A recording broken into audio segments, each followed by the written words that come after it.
So did you hear about this? Man, I'm sitting here in the glow of my CRT. Yeah, I still keep one of those for the scan lines. Don't at me. And the Doom community is absolutely popping off. It's like the 1993 shareware launch all over again, but with way more salt and a lot of high-level drama. We're talking about the UZDoom, the fork, the split, the ultimate digital schism. If you've been living under a rock, or maybe just playing Duke Nukem Forever on loop, you might have missed the massive wave that just crashed over the GZDoom pier. Grab a surge, kick back on the beanbag, and let's talk shop, because the way we play the greatest game ever made just changed forever. This one's explosive.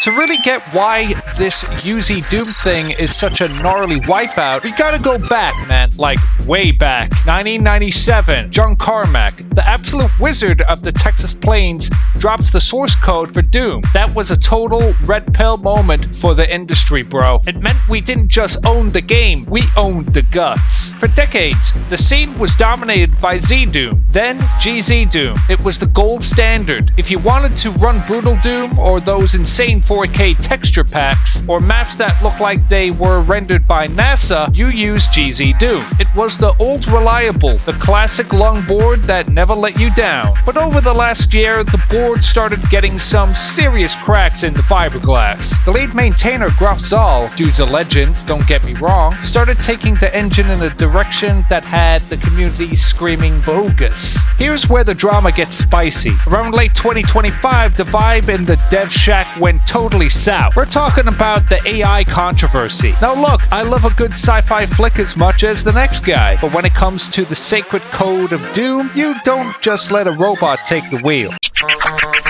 Nice fucking model! Graf started using LLMs, or large language models, to basically vibe code the engine. He was pushing thousands of lines of AI-generated gibberish directly into the master branch without proper peer review. Now, in the coding world, that's like trying to fix a leak in your roof by just dumping a bucket of glue on it and hoping for the best. It's messy, it's lazy, and most importantly, it's a legal nightmare. See, the GZDoom team consists of some of the brightest human minds in the scene. When they saw this AI slop entering the repo, they raised the red flag. They were worried about the hallucinations, where the AI writes code that looks okay but actually nukes your performance or creates security holes. But Graf wasn't having it. He basically told the team it was his way or the highway.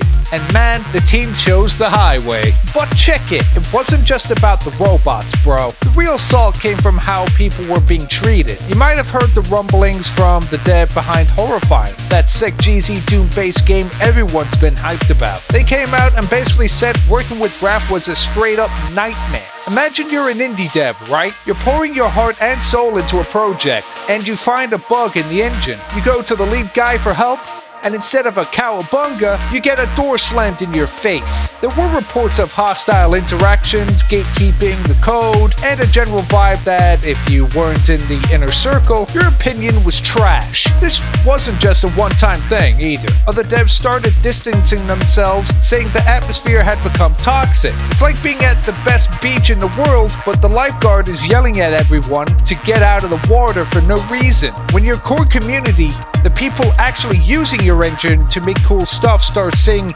you're a nightmare to work with, your gold standard starts looking like fool's gold pretty fast. That lack of respect for the human side of the dev work is what really fueled the UZDoom fire. So, in October 2025, the Great Migration happened. The core contributors, the guys who actually write the Vulkan renderers and the Z-script logic, forked the project. They took the last clean version of GZDoom before the AI mess and the ego trips, that is, and dubbed it UZDoom. The U stands for universal, but let's be real, it stands for unity. It's the community saying, we're taking our ball and going to a better court. It was a total grassroots revolution. Within weeks, the UZDoom GitHub was seeing more activity than GZDoom had seen in months. It was a total shift in power. If GZDoom was the big corporate machine, UZDoom became the indie punk rock band playing in a garage, and dude, the music they're making is rad.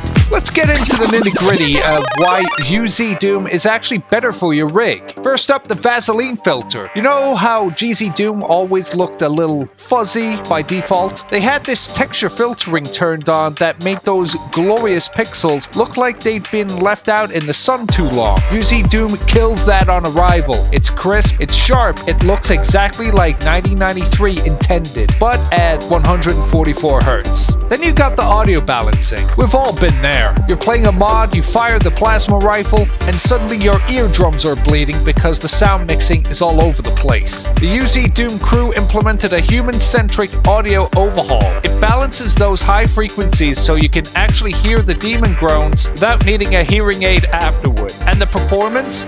Chef's kiss, bro. Because they stripped out all that experimental AI jank, the engine is leaner, the Vulkan renderer is seeing double-digit frame rate bumps on Linux and Windows. It's like taking the lead weights out of your pockets before a sprint. Now, it wouldn't be a gaming story without some salt, right? The forums are a total battlefield. You got the old guard who think forking the engine is a betrayal. They say it's splitting the community and making it harder for modders to know which engine to target. But here's the reality check. The modders have already spoken. The big fish, the guys making the total conversions, are moving to UZDoom because it's stable. They don't want their 5-year project to break because an AI decided to rewrite the physics engine overnight, or because the lead dev decides to pull a diva move and change the API on a whim. There was also a huge debate about the GPL 3.0 license. UZDoom is leaning hard into the true open source freedom, making sure no one person can ever own the vibe again. It's about decentralizing the power, man. It's power to the players. So where are we going from here? Dude, the future is looking brighter than a Cyberdemon's rocket. UZDoom is becoming the new official, unofficial way to play. We're seeing rumors of integrated mod browsers where you don't even have to leave the game to download a new WAD. We're talking about better VR support that doesn't make you want to hurl after 5 minutes. Most importantly, UZDoom is a living engine. It's being built by people who actually play the game, not just people who like to tinker with code. It's a project with a heart and a project where you won't get chewed out just for asking a question.